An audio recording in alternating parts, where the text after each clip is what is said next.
2 Samuel 17. Moreover, Ahithophel said to Absalom, "Let me choose 12,000 men, and I will rise and pursue David tonight. I will come upon him while he is weary and discouraged, and throw him into a panic, and all the people who are with him will flee. I will strike down only the king, and I will bring all the people back to you as a bride comes home to her husband. You seek the life of only one man, and all the people will be at peace." And the advice seemed right in the eyes of Absalom and all the elders of Israel. Then Absalom said, "Call Hushai the Archite also, and let us hear what he has to say." And when Hushai came to Absalom, Absalom said to him, "Thus has Ahithophel spoken. Shall we do as he says? If not, you speak." Then Hushai said to Absalom, "This time the counsel that Ahithophel has given is not good." Hushai said, "You know that your father and his men are mighty men, and that they are enraged, like a bear robbed of her cubs in the field. Besides, your father is expert in war. He will not spend the night with the people. Behold, even now he has hidden himself in one of the pits or in some other place. And as soon as some of the people fall at the first attack, whoever hears it will say, 'There has been a slaughter among the people who follow Absalom.' Then even the valiant man, whose heart is like the heart of a lion, will utterly melt with fear. For all Israel knows that your father is a mighty man, and that those who are with him are valiant men. But my counsel is that all Israel be gathered to you from Dan to Beersheba, as the sand by the sea for multitude, and that you go to battle in person. So we shall come upon him in some place where he is to be found, and we shall light upon him as the dew falls on the ground, and of him and all the men with him not one will be left. If he withdraws into a city, then all Israel will bring ropes to that city, and we shall drag it into the valley, until not even a pebble is to be found there." And Absalom and all the men of Israel said, "The counsel of Hushai the Archite is better than the counsel of Ahithophel." For the Lord had ordained to defeat the good counsel of Ahithophel, so that the Lord might bring harm upon Absalom. Then Hushai said to Zadok and Abiathar the priest, "Thus and so did Ahithophel counsel Absalom and the elders of Israel, and thus and so have I counseled. Now therefore send quickly and tell David, 'Do not stay tonight at the fords of the wilderness, but by all means pass over, lest the king and all the people who are with him be swallowed up.'" Now Jonathan and Ahimaaz were waiting at En-Rogel. A female servant was to go and tell them, and they were to go and tell King David, for they were not to be seen entering the city. But a young man saw them and told Absalom. So both of them went away quickly and came to the house of a man at Bahurim, who had a well in his courtyard. And they went down into it. And the woman took and spread a covering over the well's mouth and scattered grain on it, and nothing was known of it. When Absalom's servants came to the woman at the house, they said, "Where are Ahimaaz and Jonathan?" And the woman said to them, "They have gone over the brook of water."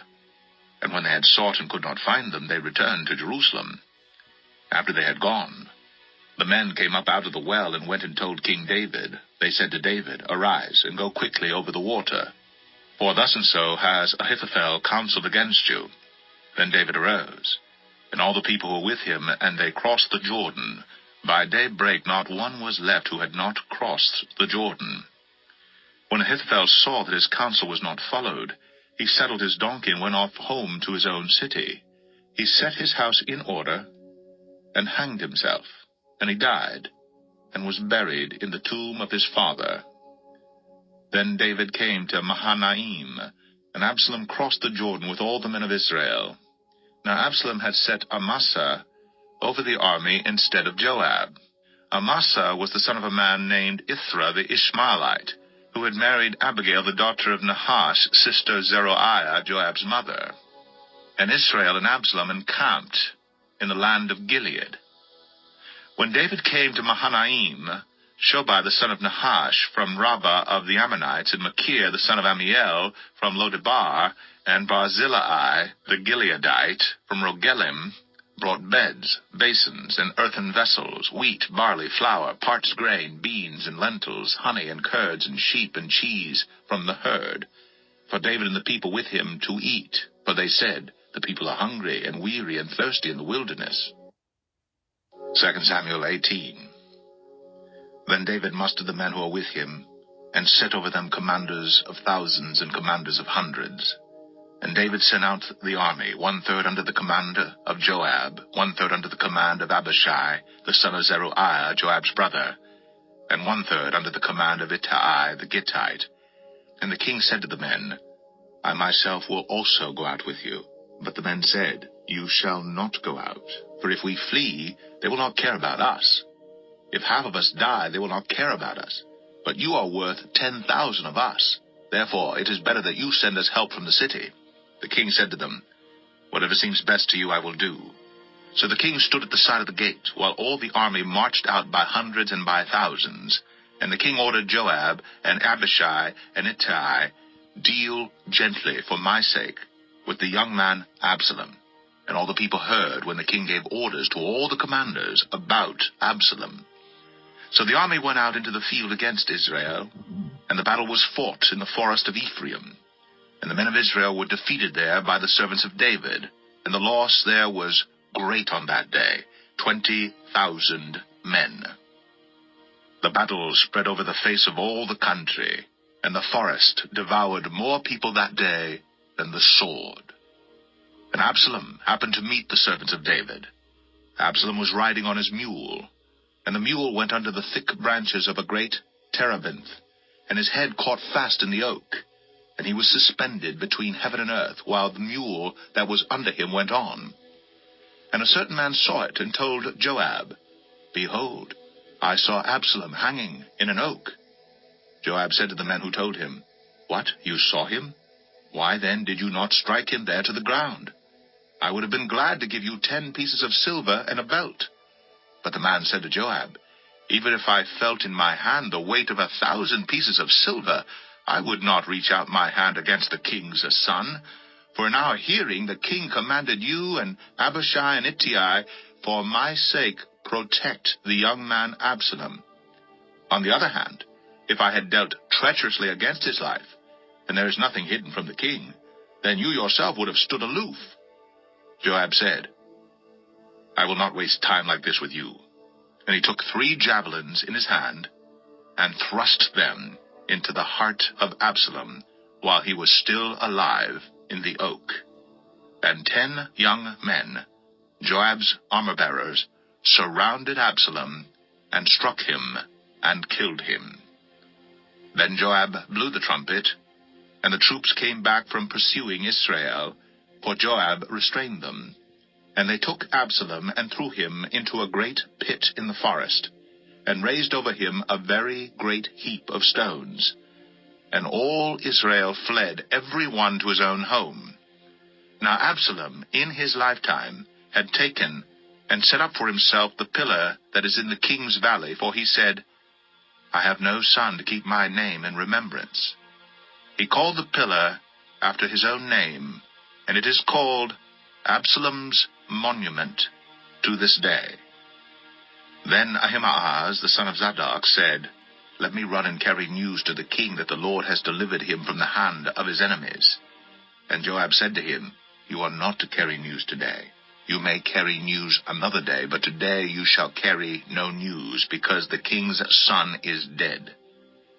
Then Joab said to the Cushite, "Go, tell the king what you have seen." The Cushite bowed before Joab and ran. Then Ahimaaz, the son of Zadok, said again to Joab, "Come what may, let me also run after the Cushite." And Joab said, "Why will you run, my son, seeing that you will have no reward for the news?" "Come what may," he said, "I will run." So he said to him, "Run." Then Ahimaaz ran by the way of the plain, and outran the Cushite. Now David was sitting between the 2 gates. And the watchman went up to the roof of the gate by the wall, and when he lifted up his eyes and looked, he saw a man running alone. The watchman called out and told the king, and the king said, "If he is alone, there is news in his mouth." And he drew nearer and nearer. The watchman saw another man running, and the watchman called to the gate and said, "See, another man running alone." The king said, "He also brings news." The watchman said, "I think the running of the first is like the running of Ahimaaz, the son of Zadok." And the king said, He is a good man, and comes with good news." Then Ahimaaz cried out to the king, "All is well." And he bowed before the king with his face to the earth and said, "Blessed be the Lord your God, who has delivered up the men who raised their hand against my lord the king." And the king said, "Is it well with the young man Absalom?" Ahimaaz answered, "When Joab sent the king's servant, your servant, I saw a great commotion, but I do not know what it was." And the king said, "Turn aside and stand here." So he turned aside and stood still. And behold, the Cushite came. And the Cushite said, "Good news for my lord the king, for the Lord has delivered you this day from the hand of all who rose up against you." The king said to the Cushite, "Is it well with the young man Absalom?" And the Cushite answered, "May the enemies of my lord the king and all who rise up against you for evil be like that young man." And the king was deeply moved, and went up to the chamber over the gate, and wept. And as he went, he said, "O my son Absalom, my son Absalom, would I had died instead of you. O Absalom, my son, my son." 2 Samuel 19. It was told Joab, "Behold, the king is weeping and mourning for Absalom." So the victory that day was turned into mourning for all the people, for the people heard that day, "The king is grieving for his son." And the people stole into the city that day, as people steal in who are ashamed when they flee in battle. The king covered his face, and the king cried with a loud voice, "O my son Absalom, O Absalom, my son, my son."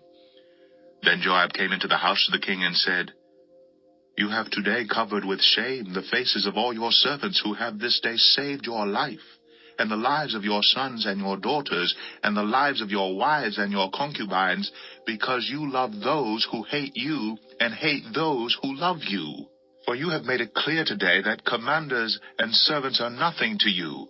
For today I know that if Absalom were alive and all of us were dead today, then you would be pleased. Now therefore arise, go out and speak kindly to your servants. For I swear by the Lord, if you do not go, not a man will stay with you this night, and this will be worse for you than all the evil that has come upon you from your youth until now." Then the king arose and took his seat in the gate. And the people were all told, "Behold, the king is sitting in the gate." And all the people came before the king. Now Israel had fled every man to his own home. And all the people were arguing throughout all the tribes of Israel, saying, "The king delivered us from the hand of our enemies, and saved us from the hand of the Philistines. And now he has fled out of the land from Absalom. But Absalom, whom we anointed over us, is dead in battle. Now therefore, why do you say nothing about bringing the king back?" And King David sent this message to Zadok and Abiathar the priests, "Say to the elders of Judah, why should you be the last to bring the king back to his house, when the word of all Israel has come to the king? You are my brothers, you are my bone and my flesh. Why then should you be the last to bring back the king? And say to Amasa, are you not my bone and my flesh? God do so to me, and more also, if you are not commander of my army from now on in place of Joab." And he swayed the heart of all the men of Judah as one man, so that they sent word to the king, "Return, both you and all your servants."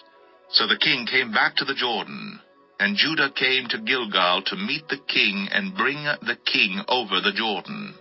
And Shimei the son of Gera, the Benjamite, from Bahurim, hurried to come down with the men of Judah to meet King David. And with him were 1,000 men from Benjamin. And Ziba, the servant of the house of Saul, with his 15 sons and his 20 servants, rushed down to the Jordan before the king. And they crossed the ford to bring over the king's household and to do his pleasure. And Shimei the son of Gera fell down before the king, as he was about to cross the Jordan, and said to the king, "Let not my lord hold me guilty, or remember how your servant did wrong on the day my lord the king left Jerusalem. Do not let the king take it to heart. For your servant knows that I have sinned, Therefore, behold, I have come this day, the first of all the house of Joseph, to come down to meet my lord the king. Abishai, the son of Zeruiah, answered, Shall not Shimei be put to death for this? Because he cursed the Lord's anointed. But David said, What have I to do with you, you sons of Zeruiah, that you should this day be as an adversary to me? Shall anyone be put to death in Israel this day? For do I not know that I am this day king over Israel? And the king said to Shimei, You shall not die. And the king gave him his oath. And Mephibosheth, the son of Saul, came down to meet the king. He had neither taken care of his feet, nor trimmed his beard, nor washed his clothes, from the day the king departed until the day he came back in safety. And when he came to Jerusalem to meet the king said to him, Why did you not go with me, Mephibosheth? He answered, My lord, O king, my servant deceived me. For your servant said to him, I will saddle a donkey for myself, that I may ride on it and go with the king. For your servant is lame. He has slandered your servant to my lord the king. But my lord the king is like the angel of God. Do therefore what seems good to you. For all my father's house were but men doomed to death before my lord the king. But you set your servant among those who eat at your table. What further right have I, then, to cry to the king? And the king said to him, Why speak any more of your affairs? I have decided. You and Ziba shall divide the land. And Mephibosheth said to the king, Oh, let him take it all, since my lord the king has come safely home. Now Barzillai the Gileadite had come down from Rogelim, and he went on with the king to the Jordan to escort him over the Jordan. Barzillai was a very aged man, 80 years old. He had provided the king with food when he stayed at Mahanaim, for he was a very wealthy man. And the king said to Barzillai, Come over with me, and I will provide for you with me in Jerusalem. But Barzillai said to the king, How many years have I still to live, that I should go up with the king to Jerusalem? I am this day 80 years old. Can I discern what is pleasant and what is not? Can your servant taste what he eats, or what he drinks? Can I still listen to the voice of singing men and singing women? Why then should your servant be an added burden to my lord the king? Your servant will go a little way over the Jordan with the king. Why should the king repay me with such a reward? Please, let your servant return, that I may die in my own city, near the grave of my father and my mother. But here is your servant Chimham.